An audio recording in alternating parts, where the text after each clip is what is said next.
नमस्कार दोस्तों, स्वागत है आपका NEET physics by Sohan sir YouTube channel पर। मैं आपका एक बार फिर से दिल से स्वागत करता हूं और दिल से धन्यवाद भी करता हूं कि आपने अपना कीमती समय निकालकर इस चैनल को विजिट किया है। आज हम इस चैनल पर पहला लेक्चर जो है वो स्टार्ट करने जा रहे हैं और टॉपिक का नाम है dual nature of matter and radiation. ये जो चैप्टर है वो +2 फिजिक्स की एनसीईआरटी का है। वजह क्या है इस चैप्टर को स्टार्ट करने की? क्योंकि ये एक ऐसा चैप्टर है जिसमें आपको कम से कम बेसिक की जरूरत पड़ेगी और ज़्यादा से ज़्यादा इंटरेस्ट जो है वो फिजिक्स का आपका इसी चैप्टर से बनेगा। मैं चाहता तो स्टार्टिंग +1 की एनसीईआरटी के फर्स्ट चैप्टर से कर सकता था जिसका नाम है यूनिट एंड मेजरमेंट, लेकिन वो चैप्टर जो है वो क्या बोल सकते हैं उतना इंटरेस्टिंग नहीं है, उसमें ज़्यादा बेसिक्स ही है। तो इसीलिए ये सोच के मैंने कि आपका इंटरेस्ट बना रहे फिजिक्स में भी एंड इस चैनल पे भी, तो इसकी वजह से मैंने इस चैप्टर को लिया है। तो स्टार्ट करते हैं हम आज आप अपना पहला चैप्टर, पहला lecture you can say dual nature of matter and radiation. तो दोस्तों आपको पता है कि इस पूरे चैप्टर के नाम में 2 कीवर्ड है, एक मैटर और एक रेडिएशन। ठीक है, इस चैप्टर को स्टार्ट करने से पहले मैं एक थोड़ा सा आपको ओवरव्यू देता हूं कि हमारा जो यूनिवर्स है, यूनिवर्स मींस ब्रह्मांड, हमारा जो यूनिवर्स है वो 2 चीजों से बना है, ये पता है आपको। उसमें मैटर है एंड एनर्जी है, मैटर है एंड एनर्जी है। ठीक है, अब मैटर कौन सा है? अब ये देखो, मैटर की डेफिनेशन आपने छोटी क्लासेस में पढ़ी हुई है, anything which have definite mass and occupy space. कोई भी चीज जिसका डेफिनेट मास होता है और वो स्पेस को ऑक्यूपाई करती है, मींस अपने लिए जगह लेगी। किसी चीज को आप कहीं पे रखोगे तो वो क्या करेगी, कुछ ना कुछ जगह जो अपने लिए लेगी ना, that is the occupying space. जैसे सपोज करो मैंने ये क्लीनर है, इसको मैंने व्हाइट बोर्ड पे यहां पे रख दिया, तो इसने क्या किया, इतनी स्पेस जो वो ऑक्यूपाई किया, तो दैट इज ये मैटर है, क्योंकि इसने क्या किया, अपने लिए जगह ऑक्यूपाई की, स्पेस को ऑक्यूपाई किया। और दूसरा इसका डेफिनेट मास तो है ही है, तो that is why this is the example of a matter. ज्यादा डिटेल में नहीं जाएंगे हम कि मैटर क्या होता है, मैटर की कौन कौन सी फॉर्म है, वो अलग ही टॉपिक बन जाएगा। थोड़ा सा बेसिक लेके चलो कि यूनिवर्स जो है हमारा, it consist of matter and energy. कोई भी चीज जो इस ब्रह्मांड में, या तो वो मैटर की फॉर्म में है या तो वो एनर्जी की फॉर्म में। ठीक है, are you getting my point? Clear है ये चीज? अब बात करते हैं हम कैसे पता लगाएं कि ये मैटर है। तो मैटर जो है, मैंने अभी बोला कि उसका क्या होता है, डेफिनेट मास होता है। मैटर का क्या होता है, डेफिनेट मास होगा। इसकी आप कोई भी 3 स्टेट ले लो, चाहे आप सॉलिड ले लो, चाहे आप लिक्विड ले लो, चाहे आप गैसीय स्टेट ले लो या गैस ले लो। इन तीनों में सब में कॉमन क्या है, इन सब का डेफिनेट मास है। तो इसलिए मैटर जो होता है उसका डेफिनेट मास होता है। ठीक है, अब बात करें हम सॉलिड की, तो सॉलिड में आपको पता है कि सॉलिड जो है वो मैटर की वो स्टेट है जिसका मास तो डेफिनेट होगा ही होगा तीनों में। इस चीज को देख लो आप, तो इसमें क्या होगा, डेफिनेट शेप भी होता है और डेफिनेट वॉल्यूम भी होता है। सॉलिड जो है वो मैटर की वो स्टेट है जिसका डेफिनेट शेप भी होता है और डेफिनेट वॉल्यूम भी होता है। अब सेकंड बात करें लिक्विड की, तो लिक्विड में क्या होता है, डेफिनेट वॉल्यूम तो होगा, वॉल्यूम तो लिक्विड का डेफिनेट ही रहेगा, लेकिन शेप जो है वो डेफिनेट नहीं होता। शेप डेफिनेट क्यों नहीं होता? आप लिक्विड पानी लो, सपोज करो वाटर लिया आपने उसको गिलास में डाला तो उसने गिलास का शेप ले लिया। अगर उसको आप किसी दूसरे कंटेनर में डालोगे तो वो वैसा ही शेप ले लेगा। दैट इज व्हाई लिक्विड जो होता है वो मैटर की वो स्टेट होती है जिसका डेफिनेट वॉल्यूम होगा लेकिन शेप डेफिनेट नहीं होगा। 1 लीटर पानी अगर आप किसी भी कंटेनर में डालो वो 1 लीटर ही रहेगा, या दूसरे कंटेनर में डाल दो 1 लीटर ही रहेगा, लेकिन शेप जो है वो कंटेनर के हिसाब से चेंज हो जाएगा। तो तीसरी बात करते हैं हम गैस। तो गैसीय स्टेट में क्या होता है, ना ही गैसीय स्टेट में स्टेट डेफिनेट होता है और ना ही वॉल्यूम डेफिनेट होता है। रीजन क्या है, कोई भी गैस है अगर किसी भी कंटेनर में बंद है तो वो कंटेनर का शेप ले लेगी, तो इट मींस जो शेप है गैस का वो डेफिनेट नहीं है, वो कंटेनर टू कंटेनर जो है वो क्या करेगा, चेंज करेगा। और वॉल्यूम की बात करें तो वॉल्यूम देखो, अगर सपोज करो गैस जो है वो एक बोतल में बंद है तो वो पूरे बोतल में फैल जाएगी, तो वॉल्यूम क्या होगा गैस का, जितना उस बोतल का वॉल्यूम है। अगर उसी गैस को आप किसी दूसरे डिब्बे के शेप में अगर बंद करोगे तो वो गैस जो है वो उस डिब्बे में फैल जाएगी और गैस का वॉल्यूम क्या हो जाएगा, जो उस डिब्बे का वॉल्यूम है। तो ये आपका मैटर का थोड़ा सा बेसिक जो है वो क्लियर हो गया है कि मैटर क्या होता है, उसकी कौन कौन सी 3 स्टेट्स होती है। वैसे तो हम आज प्रेजेंट टाइम में तो काफी ज्यादा स्टेट्स है, लेकिन अभी हम बुक के हिसाब से 3 स्टेट पे ही चलते हैं।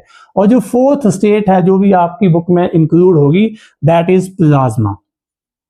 It is the 4th state of matter. Matter की जो चौथी अवस्था है, जो 4th स्टेट है, दैट इज प्लाज्मा। तो सॉलिड हो गया cover, liquid and gases. Plasma उतना डिटेल में नहीं, इतना याद रखोगी। 4th स्टेट जो है मैटर की, दैट इज प्लाज्मा। ठीक है, थोड़ा सा इसके बाद देखें तो देखो सॉलिड जो होता है ना, इसमें जो पार्टिकल्स होते हैं वो एक दूसरे के बहुत क्लोज होते हैं। जब एक दूसरे के क्लोज होंगे, क्यों होंगे, क्योंकि उनके बीच में, किनके बीच में, जो मैटर के अंदर जो कंस्टिट्यूएंट पार्टिकल्स है, छोटे छोटे पार्टिकल्स है, इसको आप एटम, मॉलिक्यूल्स कुछ भी बोल सकते हो। ठीक है, तो यहां पे क्या होगा, स्पेस जो होता है वो बहुत ही क्लोज होता है। रीजन क्या है कि सॉलिड स्टेट के अंदर जो पार्टिकल्स होते हैं उनके बीच में जो फोर्स ऑफ अट्रैक्शन है वो बहुत ज्यादा होती है, जिसकी वजह से पार्टिकल एक दूसरे के क्लोज रहते हैं। लिक्विड स्टेट में जाएं तो यहां पे जो डिस्टेंस है पार्टिकल्स के बीच में वो थोड़ी ज्यादा हो जाती है। रीजन क्या है, यहां पे जो फोर्स ऑफ अट्रैक्शन है वो थोड़ी वीक हो जाएगी। जब वीक हो जाएगी तो पार्टिकल जो है वो एक दूसरे से दूर जाएंगे या दूर दूर जो है वो सिचुएटेड होंगे। और तीसरी स्टेज में आते हैं हम गैसेस। तो इसमें जो है वो पार्टिकल के बीच में डिस्टेंस बहुत ज्यादा होती है। क्यों, क्योंकि इन पार्टिकल्स के बीच में जो फोर्स ऑफ अट्रैक्शन है वो बहुत ही वीक है। वीक मतलब नेग्लिजिबल है, ना के बराबर है। तो दैट इज व्हाई गैस जो है वो एक्सपैंड करती है, लिक्विड जो है वो फ्लो करता है, सॉलिड ना ही यू कैन से फैलेगा, एक्सपैंड करेगा, एंड ना ही फ्लो करेगा। ये अलग बात है कि अगर सॉलिड का टेम्परेचर आप चेंज कर दोगे तो उसमें ये एबिलिटी जो है वो आ ही जाएगी। तो ये बेसिक्स था मैटर का। और मैटर की सबसे बड़ी खूबी आपने क्या देखी कि इसका डेफिनेट मास होता है। Got it. ये अब आते हम एनर्जी पे। तो एनर्जी की डेफिनेशन आपने छोटी सी पढ़ी है छोटी क्लासेस में कि कैपेसिटी ऑफ डूइंग वर्क। ठीक है, तो एनर्जी की फॉर्म की बात करें तो एनर्जी जो है ये। अब बात करते हैं हम यूनिवर्स के कंपोजिशन में। तो हमारे पास जो मैटर है जो हमारे लिए नॉन है या जिसको हम ऑब्जर्व कर पाते हैं वो लगभग 5% है, और रिमेनिंग 95% जो आपके पास है वो है आपके पास dark matter and dark energy. Dark क्यों बोला है, क्योंकि इसको हम ऑब्जर्व नहीं कर पाए हैं। तो अभी हमने यूनिवर्स का सिर्फ लगभग 0.5% जो है वही जाना है। ठीक है, बाकी डार्क मैटर क्या होता है, डार्क एनर्जी क्या होती है, इसको आप ऑब्जर्व नहीं कर पाए, इसलिए इस चीज को हम ज्यादा डिटेल में डिस्कस नहीं करेंगे। ठीक है दोस्तों, आई समझ बात की नहीं? ठीक है, थोड़ा सा इसका देख लो, इसको नोट कर लो थोड़ा सा नोट्स की फॉर्म में। ये है ओवरव्यू। ठीक है, उसके नेक्स्ट जो है थोड़ा, चलो इसको छोड़ो, ये काफी हाई स्टैंडर्ड का हो जाएगा आपके एग्जाम के हिसाब से। तो यूनिवर्स के कंपोजिशन में हमने देखा कि क्या है आपके पास, मैटर एंड एनर्जी है। ठीक है, अब देखो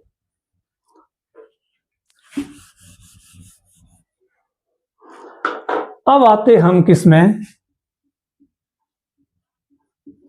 प्लैंक्स क्वांटम थ्योरी में, प्लैंक्स क्वांटम थ्योरी में। ठीक है, क्वांटम वर्ड पे ध्यान देना। फिजिक्स में एक क्लासिकल फिजिक्स है, एक क्वांटम फिजिक्स है, या classical mechanics and quantum mechanics. इन दोनों में फर्क क्या है? देखो, क्वांटम वर्ड यहां पे आ गया ना, इट मींस यहां पे आप थोड़ी सी एडवांस लेवल की फिजिक्स लेके चले हो।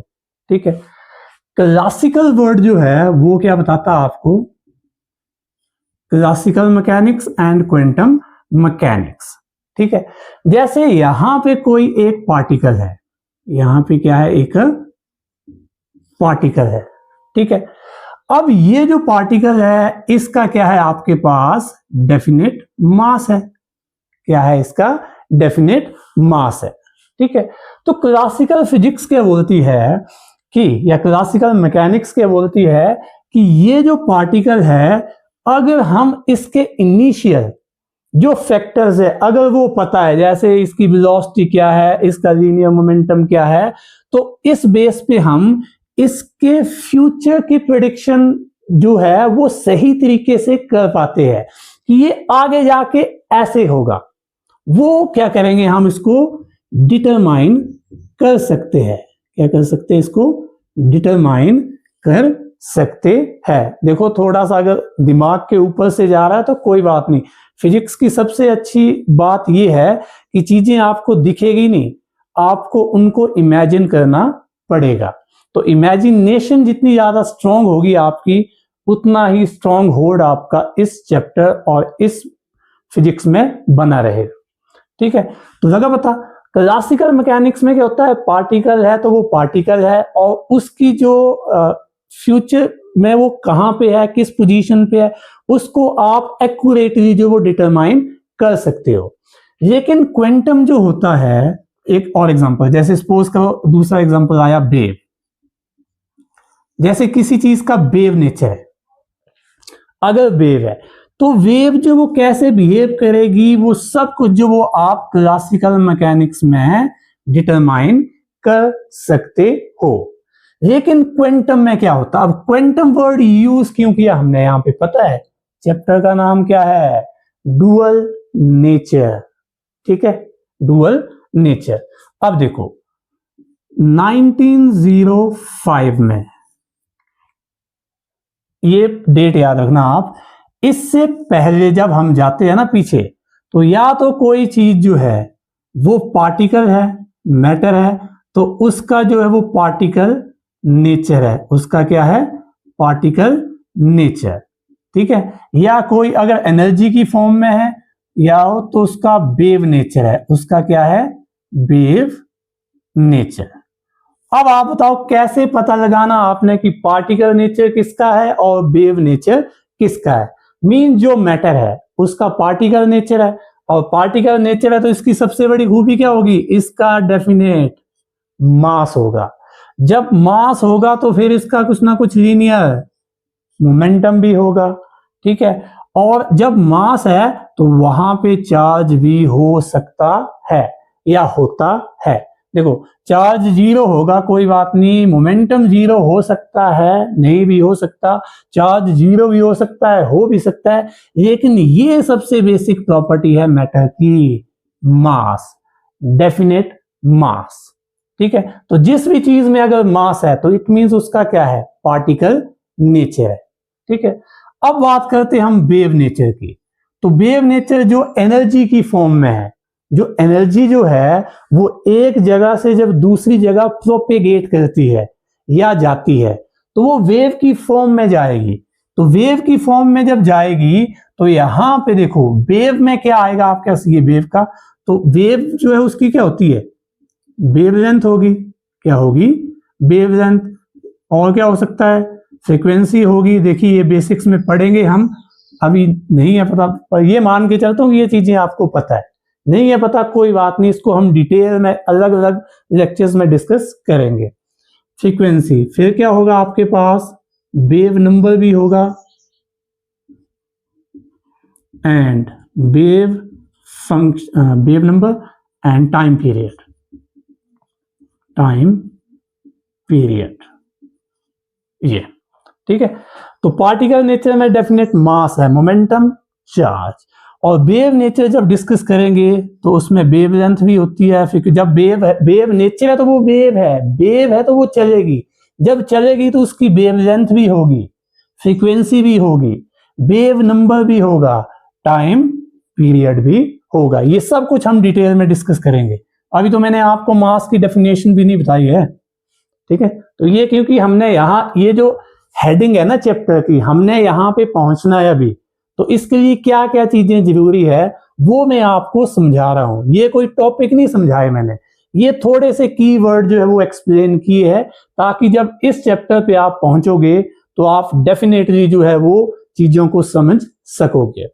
तो देख लो, ड्यू नेचर जो है वो डिस्कस कर लिया हमने, मैटर डिस्कस कर लिया, रेडिएशन, वेव, एनर्जी वो बता दिया मैंने। ठीक है, अब वेव की एक छोटी सी डेफिनेशन बताता हूं। देखो, एनर्जी जो है वो एक जगह से दूसरी जगह जब जाती है ना तो वो वेव की फॉर्म में जाती है। जैसे मैं अभी बात कर रहा हूं, साउंड एनर्जी है या साउंड वेव जो है साउंड एनर्जी है। अब साउंड जब जाएगी एक जगह से दूसरी जगह तो वो साउंड वेव बन के जाएगी। वेव जो होती है वो क्या होती है, वो एक डिस्टरबेंस होती है जो एनर्जी को एक जगह से दूसरी जगह लेके जाती है। तो ये थोड़ी सी वेव की डेफिनेशन बता दी मैंने कि wave is nothing but it is a kind of disturbance जो एनर्जी को एक जगह से दूसरी जगह लेके जाती है। ठीक है, तो जिसमें एनर्जी होगी, एनर्जी जाएगी तो वो वेव की फॉर्म में जाएगी, तो उसका वेव नेचर होगा। ठीक है दोस्तों, लग गया पता इसका। ये अब आते हम प्लैंक्स क्वांटम थ्योरी में। ये अब क्लासिकल, अब क्वांटम वर्ड का मीनिंग क्या है वो अब मैं समझाऊंगा। अब आपको देखो 1905 में थे हम, कहां पे थे हम, 1905 में। तो 1905 से पहले मैंने बता दिया कि जिस चीज जो मैटर है उसका पार्टिकल नेचर होगा, और जो रेडिएशन या लाइट है या एनर्जी है उसका वेव नेचर होगा। पार्टिकल नेचर की क्या क्या खूबियां हैं और वेव नेचर की क्या क्या खूबियां हैं वो मैं बता चुका हूं। अब 1905 जो है वो क्यों इंपॉर्टेंट डेट है, क्योंकि 1905 में अल्बर्ट आइंस्टाइन ने सबसे पहले बताया कि लाइट का डुअल नेचर होता है। अब आया कहानी में ट्विस्ट। 1905 से पहले लाइट क्या थी, एनर्जी थी, वेव थी। तो लाइट का वेव नेचर था। क्लासिकल मैकेनिक्स से ही तो बोल रही है कि जो मैटर है वो पार्टिकल नेचर की तरह बिहेव करेगा, और जो लाइट है उसका वेव नेचर होगा, वो वेव की खूबियां होगी उसमें। ठीक है, लेकिन 1905 में क्या होता है, अल्बर्ट आइंस्टाइन जो है वो बताते हैं कि लाइट का वेव नेचर तो है ही है, ये पार्टिकल नेचर के भी रखती है, मींस पार्टिकल की तरह भी बिहेव करती है ये कई जगह पे।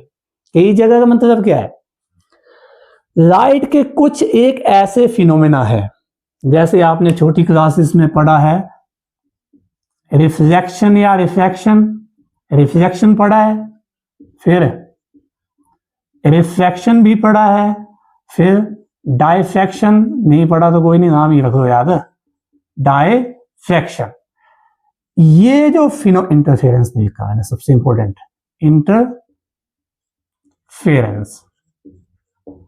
ये जो फिनोमेना है आपके पास, diffraction, interference, refraction and reflection, ये लाइट के वेव नेचर को एक्सप्लेन करती है। वेव नेचर को क्या करते हैं, एक्सप्लेन करते हैं। लाइट को अगर आप वेव मानते हो तभी लाइट रिफ्लेक्शन करती है, रिफ्रैक्शन करती है, डायफ्रैक्शन करती है या इंटरफेरेंस करती है। ये कीवर्ड, इनको ज्यादा सीरियस मत लेना भी, ये फिनोमेनास है, वो अलग अलग चैप्टर्स में पढ़ेंगे, ऑप्टिक्स में आएंगे सभी यूज, ठीक है।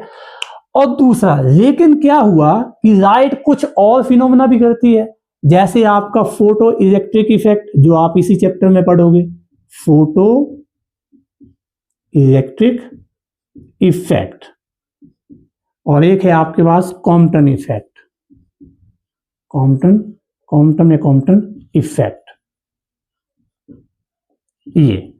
अब ये जो फिनोमेना है वो लाइट करती है, लेकिन ये फिनोमेना लाइट तभी कर पाएगी जब उसमें पार्टिकल नेचर होगा। जब उसमें क्या होगा, पार्टिकल नेचर होगा। इट मींस लाइट वेव की तरह तो बिहेव करती है, उसमें पार्टिकल नेचर भी है, तभी तो वो फोटो इलेक्ट्रिक इफेक्ट करती है, तभी तो वो कॉम्पटन इफेक्ट कर पाती है।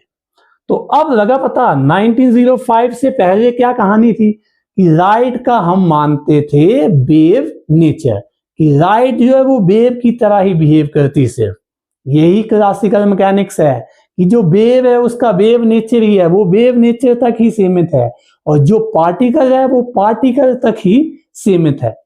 पार्टिकल वेव का नेचर नहीं बता सकता, वेव जो वो पार्टिकल नेचर नहीं बता सकती, ठीक है। ये तो 1905 में अल्बर्ट आइंस्टाइन जो था उसने बोला था कि लाइट जो है उसका वेव नेचर तो है ही है, साथ में ये पार्टिकल की तरह भी बिहेव करती है।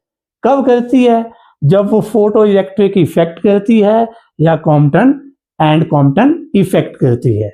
तो लगा पता क्या कि लाइट का डुअल नेचर है, डुअल नेचर, दो नेचर है, वेव नेचर जो तो हमें पहले भी पता था, लेकिन क्वांटम मैकेनिक्स ने हमें समझाया कि इसका पार्टिकल नेचर भी है। उसी तरह अब नेक्स्ट बात करते हैं हम किसकी, मैटर की। अब देखो यहां पे, ये आइंस्टाइन ने जब 1905 में बता दिया कि क्या, कि लाइट का डुअल नेचर है, वेव नेचर तो है ही है, लेकिन इसका पार्टिकल नेचर भी है, क्योंकि कुछ एक फिनोमेना लाइट जो है वो वेव नेचर के से करती है, और कुछ फिनोमेना से आपको लाइट का पार्टिकल नेचर पता चलता है, ठीक है। तो अब मैटर की बात देखो, तो जब लाइट जिसका वेव नेचर था उसका अगर डुअल नेचर हो सकता है, अगर वेव जो है वो पार्टिकल की तरह बिहेव कर सकती है, तो दिमाग में आया कि पार्टिकल नेचर जो मैटर है, जिसका पार्टिकल नेचर है, वो भी तो वेव की तरह बिहेव कर सकता है। और समझ आ रही बात की नहीं। अगर मैथमेटिक्स वाला टीचर जो है वो फिजिक्स पढ़ा सकता है या पढ़ाता भी है, तो फिजिक्स वाला टीचर भी तो मैथमेटिक्स पढ़ा सकता है। वही बात यहां पे चली हुई है कि लाइट का अगर ड्यू नेचर हो सकता है, जिसको हम सिर्फ वेव नेचर ही मान के चले थे, तो मैटर जिसका हम पार्टिकल नेचर ही मानते हैं कि ये पार्टिकल नेचर की ही है, तो इसका भी तो वेव नेचर होने के चांसेस अब बढ़ गए ना। समझाई, ठीक है। ये तो डी ब्रॉगली जो था,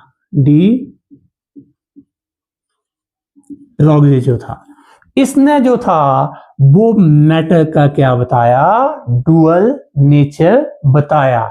लेकिन पहले आइंस्टाइन ने लाइट का डुअल नेचर बताया, तभी जाके दूसरों के दिमाग में बेल बजी कि लाइट का अगर डुअल नेचर हो सकता है तो हम इस चीज पे काम करते हैं कि कहीं मैटर का भी तो डुअल नेचर नहीं है। तो वो डी ब्रॉगली ने किया। अब यहां पे आओ, मैटर में कैसे वेव नेचर होगा, ठीक है। ये तो देखो, अब जब भी कोई मटेरियल पार्टिकल मूव करता है, मोशन में होता है, तो उसके साथ एक वेव एसोसिएट होती है, उसके साथ एक वेव चलती है और उसी वेव को नाम दिया मैटर वेव। अब देखो, अगर मटेरियल पार्टिकल रेस्ट में है तब तो उसका पार्टिकल नेचर ही है, ठीक है, लेकिन जैसे ही वो मोशन में आएगा, तो मोशन में जब आएगा तो उसके साथ एक वेव एसोसिएट होगी, मतलब वो वेव की फॉर्म, वेव चलेगी उसके साथ, और उस वेव का नाम है आपके पास मैटर वेव। तो अब यहां पे देखो, तो डी ब्रोगली ने बताया कि मैटर का पार्टिकल नेचर तो है ही है, इसका वेव नेचर भी है।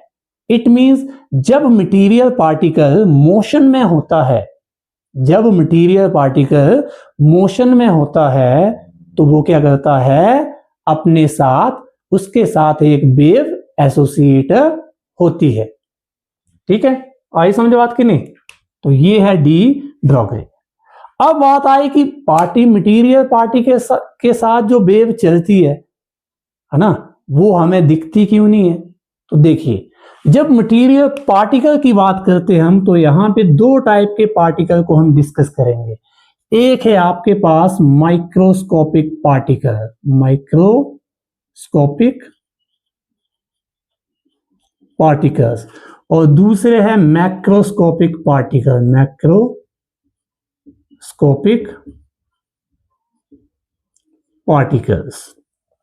ठीक है, अब ये जो माइक्रोस्कोपिक पार्टिकल्स है, ये इतने छोटे हैं कि हमें इन आंखों से दिखाई नहीं देते।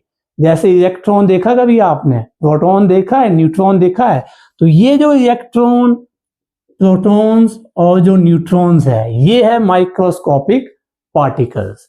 इनको हम इन आंखों से नहीं देख सकते, जबकि जिन पार्टिकल को हम देख सकते हैं उनको बोलते हैं आप मैक्रोस्कोपिक पार्टिकल। जैसे आपके एप्पल से लेके लानेट तक, ये सभी किस कैटेगरी में आते हैं? Macroscopic particle. मैक्रो जो बड़ा है, माइक्रो जो छोटा है।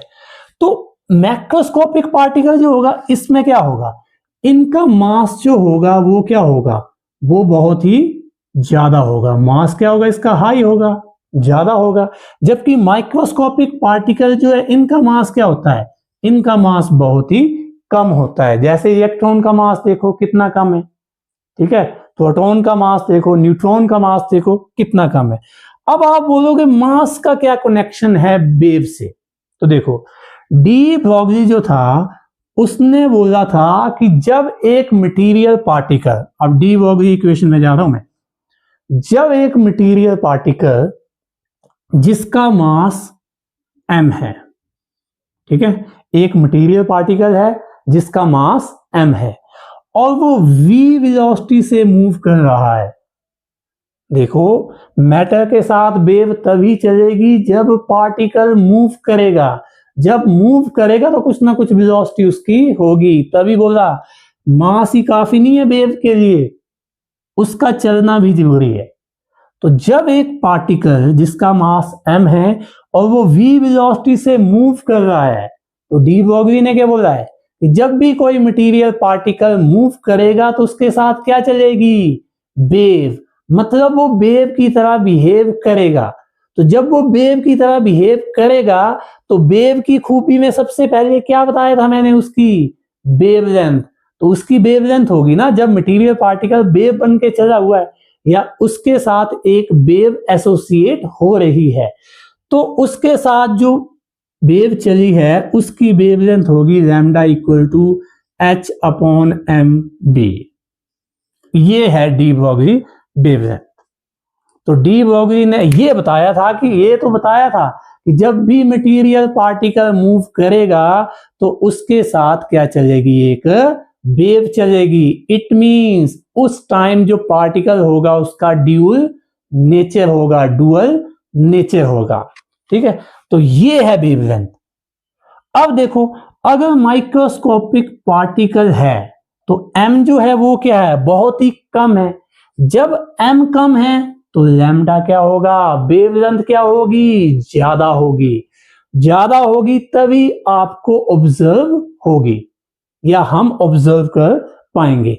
तो वेव दिखेगी तो हमें उसका वेव नेचर ऑब्जर्व होगा। लेकिन मैक्रोस्कोपिक पार्टिकल में देखो मास क्या है, बहुत ज्यादा है। जब मास बहुत ज्यादा है तो वेवलेंथ मास के इनवर्सली प्रोपोर्शनल है। तो मैक्रोस्कोपिक पार्टिकल के केस में अगर मास की वैल्यू बहुत ज्यादा होगी तो वेवलेंथ जो होगी वो उतनी ही कम होगी। तो मैक्रोस्कोपिक पार्टिकल जब मूव करता है तो उसके साथ वेव एसोसिएट होगी, वेव चलेगी, लेकिन उसकी वेवलेंथ इतनी कम होगी कि हमें ऑब्जर्व नहीं होगी। तो उसका जो वेव नेचर है वो ज्यादा नहीं दिखेगा हमें, उसका पार्टिकल नेचर जो है वो ही ऑब्जर्व होगा हमें ज्यादा। और ठीक है, समझ आएगी नहीं। अब एक थोड़ा सा बेसिक, किसी को लग रहा होगा पता कि मास के बढ़ने से वेवलेंथ कैसे कम होगी या मास के कम होने से वेवलेंथ कैसे बढ़ गई। ठीक है, देखो बच्चों ये जो लेक्चर है ये एक बेसिक है, मैं ये नहीं बोल रहा हूं कि मैं पूरा टॉपिक बता रहा हूं अभी। ये एक टाइप से आप डेमो क्लास मान के चल सकते हो कि मैं इस वे से पढ़ाऊंगा, इतना डीपली पढ़ाऊंगा। ठीक है, ये अभी मेरे ये फर्स्ट एक्सपीरियंस ही है ऑनलाइन मोड में पढ़ाने का। तो ये जो सेटअप है, लाइट है, वो उसमें थोड़ा सा कंप्रोमाइज करना पड़ेगा, लेकिन क्वालिटी जो है टीचिंग की उसमें मैं बेस्ट देने की कोशिश करूंगा। अब देखो कैसे,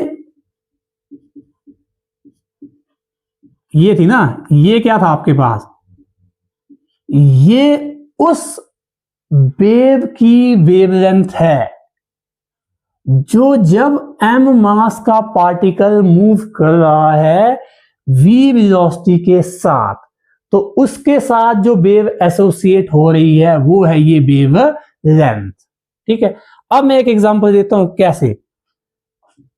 लैम्डा जो है, देखो सपोज कीजिए ये है आपके पास 10/2, बताओ 10/2 कितना आएगा, 5 आएगा। ठीक है, और ये है 10/5, ये कितना आएगा, 2। अब देखो जब किसी भी मैथमेटिकल एक्सप्रेशन में, यू कैन से फ्रैक्शन में, जब डिनोमिनेटर जो होता है वो कम होता है तो फ्रैक्शन की वैल्यू जो है वो ज्यादा आती है। यहां पे देखो डिनोमिनेटर जो है वो क्या हुआ, वो बढ़ गया। डिनोमिनेटर बढ़ गया तो फ्रैक्शन की वैल्यू कम हो गई। यही तो मैं समझा रहा हूं ऊपर।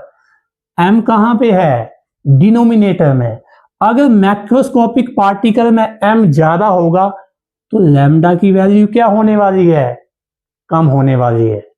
और माइक्रोस्कोपिक पार्टिकल के केस में m कम होगा तो लैम्डा की वैल्यू जो है वो बढ़ने वाली है। तो यही कंसेप्ट है माइक्रो एंड मैक्रो, कि माइक्रोस्कोपिक पार्टिकल जो होते हैं उसके साथ जो वेव एसोसिएट होगी उसी की वेवलेंथ को ही हम ऑब्जर्व कर पाएंगे, मतलब उसके वेव नेचर को ही हम ऑब्जर्व करेंगे।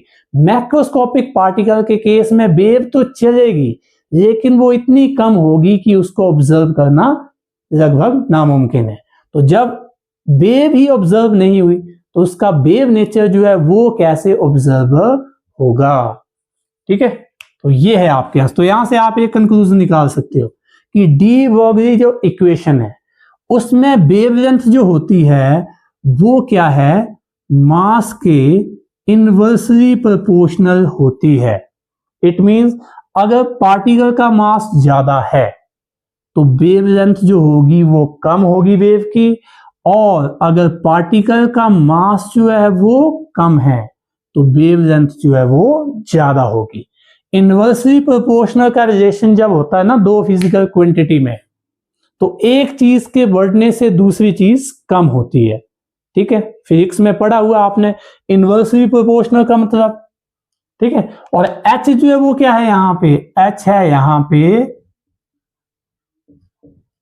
Planck's constant. h क्या यहां पे कांस्टेंट है, ये कांस्टेंट है, इस पे डिपेंड नहीं करेगी वैल्यू।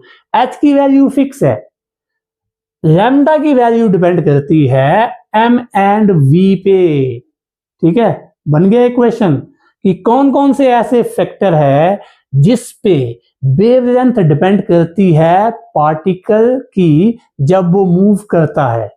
जब मूव कर रहा है तो वो पार्टिकल नहीं है, उसमें वेव भी आ गई है, तो यहां पे ड्यू नेचर चला हुआ है। ठीक है, अब बोलो classical mechanics and quantum mechanics में लगा पता? क्लासिकल मैकेनिक्स बोलती है पार्टिकल पार्टिकल है, वेव या रेडिएशन या वेव है। ठीक है, लेकिन क्वांटम मैकेनिक्स क्या बोल रही है कि भाई वेव जो है उसमें पार्टिकल भी हो सकता है और पार्टिकल जो उसमें वेव नेचर भी हो सकता है। जब हो सकता है कितना है, कम है, कब वो वेव की तरह ज्यादा बिहेव करेगा, कब पार्टिकल की तरह ज्यादा बिहेव करेगा, ये चीज क्या है, अनसर्टेन है। तो जब अनसर्टेन है तो एक मटेरियल पार्टिकल जब मूव कर रहा है तो उसके फ्यूचर को प्रिडिक्ट करना श्योर नहीं है। वहां पे अब पॉसिबिलिटी आ गई है कि ये भी हो सकता है, इस रेंज में हो सकती है।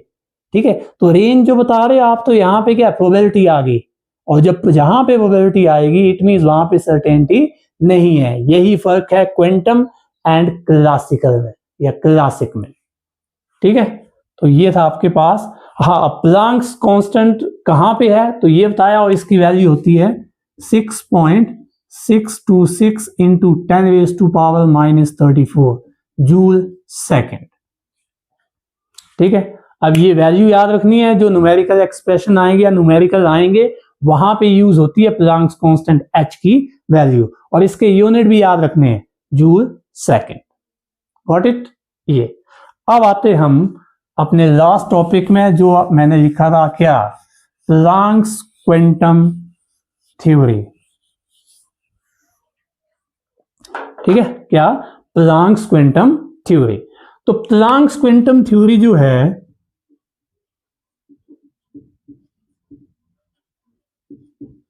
प्लांक्स क्वांटम थ्योरी, अब देखो प्लांक साइंटिस्ट का नाम है, उसने quantum theory the. It means देखो, इस थ्योरी से पहले क्या था, जो पार्टिकल था उसको पार्टिकल ही मानते थे, जो वेव थी उसका वेव नेचर ही मानते थे। ठीक है, क्योंकि क्लासिकल मैकेनिक्स चली हुई थी। क्वांटम मैकेनिक्स जो है वो क्या बोलती, देखो क्लासिकल क्या बोलती थी कि जो वेव है ना वो जो है वो कंटिन्यू चलती है, कंटिन्यूसली चलती है, कंटिन्यू चल रही है वेव। वेव कैसे चल रही है, कंटिन्यू चल रही है।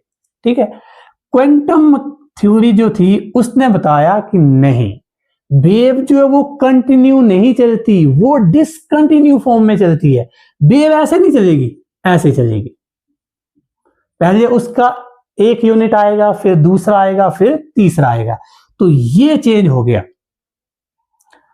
क्लासिकल मैकेनिक्स में क्या चला हुआ था या क्लासिकल फिजिक्स में कि वेव क्या है, वो कंटिन्यू चलती है। ठीक है, लेकिन क्वांटम मैकेनिक्स में प्लांक्स क्वांटम ने बताया कि वेव कंटिन्यू नहीं चलती, डिसकंटिन्यूसली चलती है। मतलब उसमें एक चीज आएगी, फिर दूसरी चीज आएगी, फिर तीसरी, एक ही चीज नहीं है। ठीक है, अब किस फॉर्म में चलती है, तो these are the small packets of energy, small packets of energy, जिसको बोलते हम क्वांटम। ये तो फर्स्ट स्टेटमेंट क्या थी प्लांक्स क्वांटम थ्योरी की, कि लाइट कंटिन्यूसली नहीं डिसकंटिन्यूसली चलती है in the form of small packets of energy, जिसको बोलते हो आप क्वांटम। और क्वांटम कुछ और नहीं, इसी को आप बोलोगे फोटोन, प्रोटॉन नहीं फोटोन। ठीक है, ये तो पहली बात क्लियर होगी क्या, कि जो पहले का जो भ्रम पाला हुआ था कि लाइट क्या है, कंटिन्यूसली है, वो कंटिन्यूसली नहीं होती, वो डिसकंटिन्यूसली होगी in the form of small packets of energy. Energy का एक पैकेट आएगा, फिर दूसरा आएगा, फिर तीसरा। ये अलग बात है कि वो इतने फास्ट आएगा कि हमें वो लगातार ही दिखेगा। जैसे हमारा जो बल्ब होता है या जो ट्यूब होती है, वहां से जो लाइट आती है वो आपको लगातार लगती है, पर वो लगातार नहीं है। फ्रीक्वेंसी क्या है उसकी, लगभग 50 हर्ट्ज। इट मींस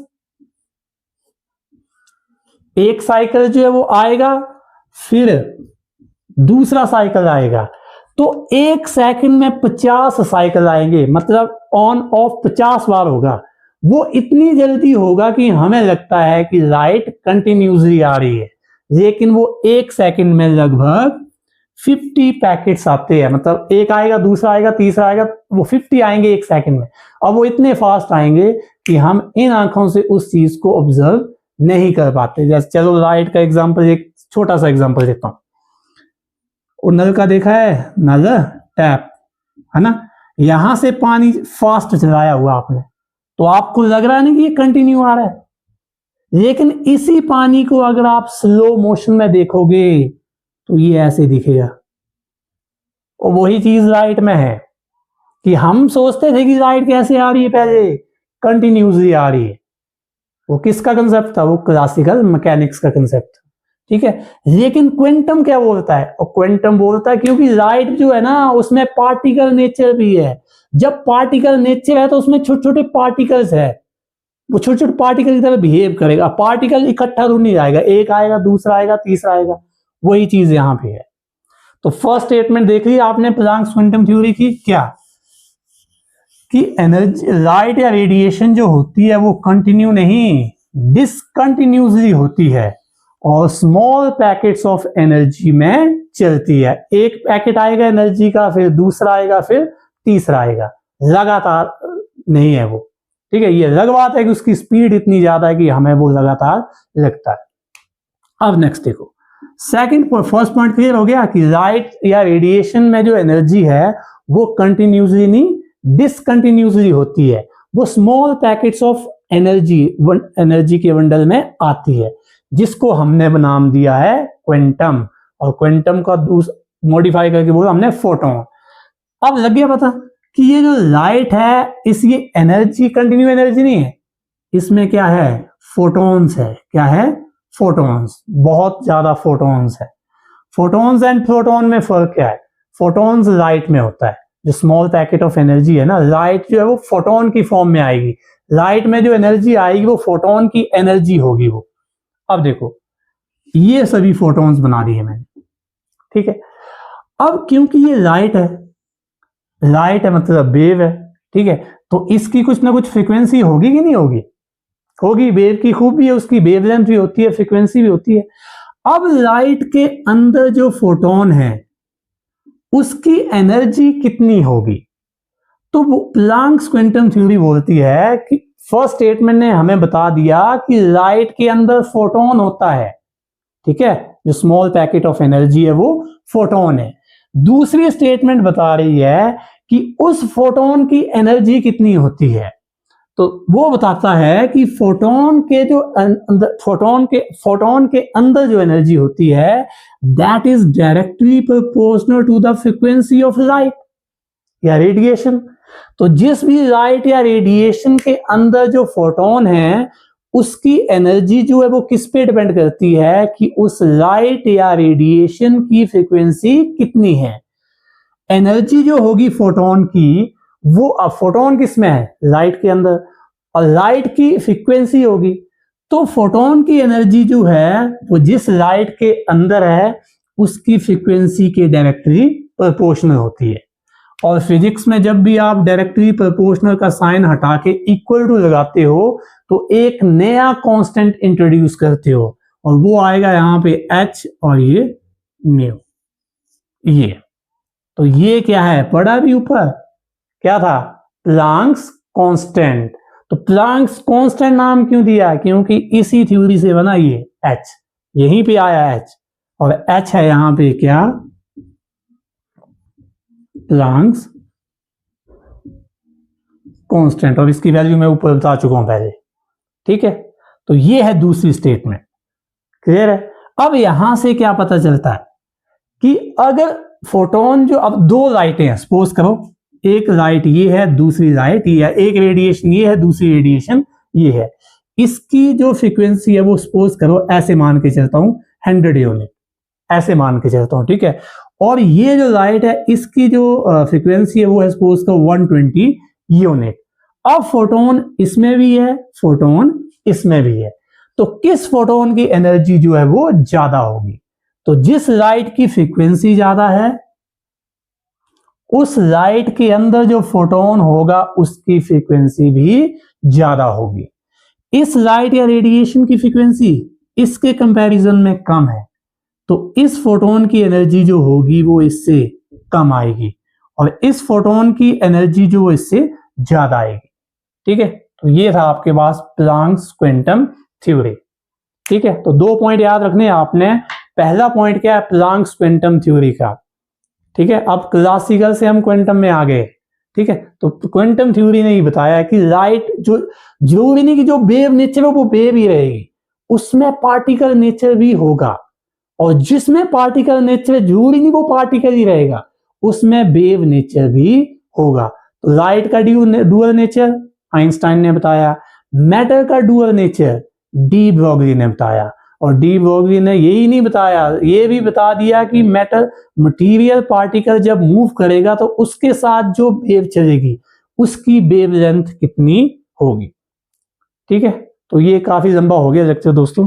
ठीक है, तो मिलते हैं अब नेक्स्ट वीडियो में और नेक्स्ट लेक्चर्स में। आपने करना क्या है, इस वीडियो को ज्यादा से ज्यादा शेयर करो और इस चैनल को सब्सक्राइब करो और बेल आइकन को दबाओ। देखो, मेरा मकसद है कि ज्यादा से ज्यादा बच्चों तक ये चैनल पहुंचे, ताकि जिन बच्चों ने सोचा हुआ है ना कि भविष्य फ्यूचर में जाके हमने डॉक्टर बनना है या इंजीनियर बनना है, खासकर डॉक्टर क्योंकि ये नीट के लिए बना हुआ है। ठीक है, तो वैसे देखो ये जो चैनल है वो class 11th, class 12th, NEET के एस्पिरेंट एंड जो इंजीनियर जो जेईई के है उनके लिए है ये। ठीक है, कोई भी बच्चा इससे फायदा उठा सकता है। ये नहीं कि सिर्फ नीट के बच्चों को पढ़ा रहा हूं मैं, नहीं, यहां पे मैं टॉपिक पढ़ा रहा हूं। ठीक है, और टॉपिक की कोई भी जो वो कैटेगरी नहीं होती कि ये नीट वाले के लिए ऐसा है। ठीक है, मैं यहां पे सिखा रहा हूं आपको, और सीखने के लिए ये नहीं कि ये किस कैटेगरी में सीखना है, ऐसा कुछ नहीं। तो मैं फिर एक बार आपका थैंक यू, धन्यवाद करता हूं कि आपने अपना कीमती समय निकाल के इस चैनल को विजिट किया और इतना लंबे समय तक आप मेरे साथ इस लेक्चर में बने रहे। ठीक है दोस्तों, thank you, see you in the next lecture. जय हिंद।